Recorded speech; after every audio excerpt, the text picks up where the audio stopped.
वट सावित्री व्रत उत्तर भारत में बहुत ही पूरे विश्वास के साथ, पूरी आस्था के साथ मनाया जाता है। पूरे भारत में मनाया जाता है, लेकिन ज्यादा मनाने की जो जगह उत्तर भारत में है। वट सावित्री व्रत, सत्यवान और सावित्री की कहानी सबको मालूम है। और वट बोले तो बरगद, जिसे बनियन ट्री बोलते हैं इंग्लिश में। आखिर हमारे ऋषि मुनियों ने ये व्रत इत्यादि क्यों बनाए? वट सावित्री व्रत अपने पति की लंबी आयु के लिए बनाया जाता है, अपने घर की खुशहाली के लिए बनाया जाता है और अपने संतानों की तरक्की के लिए बनाया जाता है। वट सावित्री व्रत का वैज्ञानिक आधार क्या है? धार्मिक आधार तो आप सभी को पता है।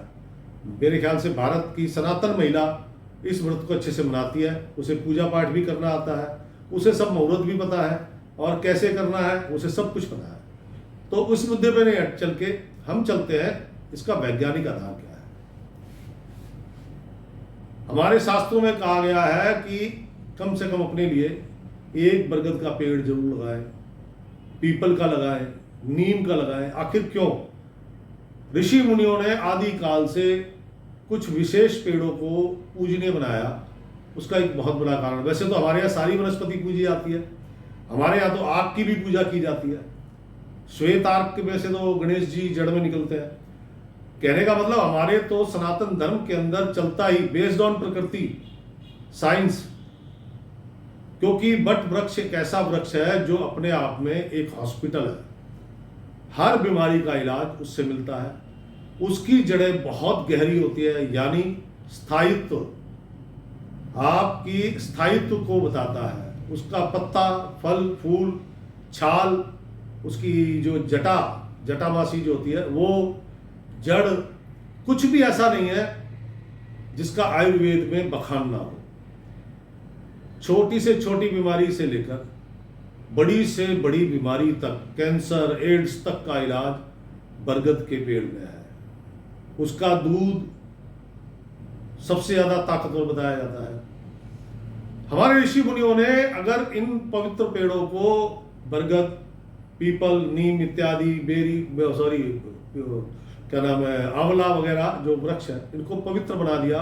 अगर पवित्र ना बनाते तो ये आदम जो है इनको कब का काट देते। आज हम फोटो में देख रहे होते हैं बरगद की छांव और बरगद जैसा विशालकाय पेड़ जिसमें हजारों पशु पक्षियों का घर, बरगद से निकलने वाली ऑक्सीजन की मात्रा, बरगद जो है उसके 400 से 500 मीटर के दायरे में ऑक्सीजन का लेवल, बरगद स्वास्थ्य का प्रतीक। इसी तरह से पीपल है, 24 घंटे ऑक्सीजन छोड़ता है। इसमें भी बहुत सारा आयुर्वेद है, तुलसी है, आंवला है, नीम है।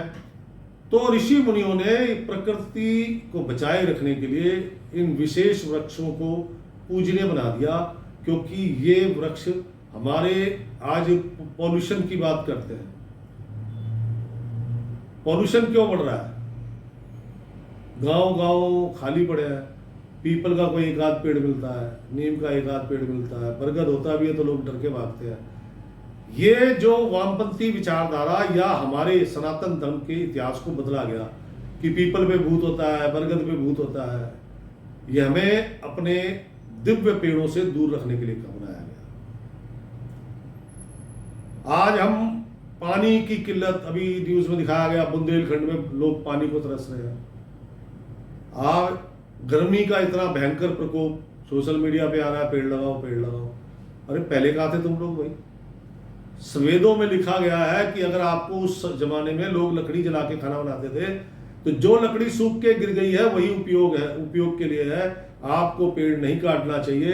अगर पेड़ काटते हैं तो आप 1000 गौ हत्या के दोष के भागीदार बनते हैं। यानी कि 1000 गौ हत्या एक पेड़ काटने पर। और कभी आप सर्च कीजिए एक पेड़ कितनी ऑक्सीजन छोड़ता है। आज बुंदेलखंड में पानी नहीं है क्योंकि दूर तक एक भी पेड़ नहीं है।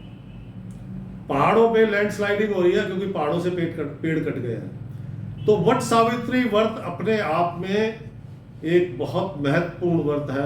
व्रत रखने से हमारी बॉडी का सिस्टम ठीक होता है और बरगद के पेड़ की पूजा से जब आप वहाँ बैठ के बरगद के पेड़ के नीचे, अब तो क्या है कि जो शहर है उनमें वो डंडी तोड़ लाते हैं, लेकिन डंडी भी उतना ही काम करती है। तो बरगद के पेड़ के नीचे आप 1-2 घंटा पूजा करेंगे तो वहाँ से मिलने वाली मेडिसिन वैल्यू आपकी बॉडी के कई रोगों को नष्ट करती है, कितने ही प्रकार के जो कीटाणु हैं उनको नष्ट करती है। जैसे कि आम के पत्ते टूटने के बाद भी 24 घंटे तक ऑक्सीजन छोड़ते रहते हैं, इसीलिए हम आम के पत्ते बंधनवार बना के अपने घर के मुख्य द्वार पे लगाते हैं ताकि ऑक्सीजन आती रहे। इसी प्रकार से बरगद का पेड़ है, इसके नीचे बैठने से, इसके यहाँ आपने देखा होगा गांव में बड़े बड़े बरगद होते हैं, उनके नीचे चौपाल वहीं लगती है, पंचायत वहीं होती है। तो मित्रों, आपसे अनुरोध है, वट सावित्री व्रत अवश्य बनाइए, लेकिन अपने जीवन काल में एक बरगद का पेड़ अवश्य लगाएं, और जब तक वो हरा भरा ना हो जाए, बड़ा ना हो जाए, तब तक उसकी सेवा करें। लाल किताब के अनुसार आप अगर बरगद का पेड़ लगाते हैं, उसकी सेवा करते हैं, तो आपके बृहस्पति चंद्रमा एक साथ राजयोग यानी कि गजकेसरी योग बनता है। आपके घर में सभी बच्चे उच्च शिक्षा को प्राप्त करते हैं और उच्च स्थानों को प्राप्त करते हैं, उच्च कार्य करते हैं, और घर में लोगों का स्वास्थ्य ठीक रहता है। तो मित्रों, जानकारी बहुत है, बातें भी बहुत है, लेकिन जो भी कुछ प्रस्तुत की है वो आपको अच्छी लगे हो, ये मेरी बातें अच्छी लगी हो तो जरूर शेयर कीजिएगा और कमेंट्स बॉक्स में मुझे जरूर लिखिएगा। राम राम।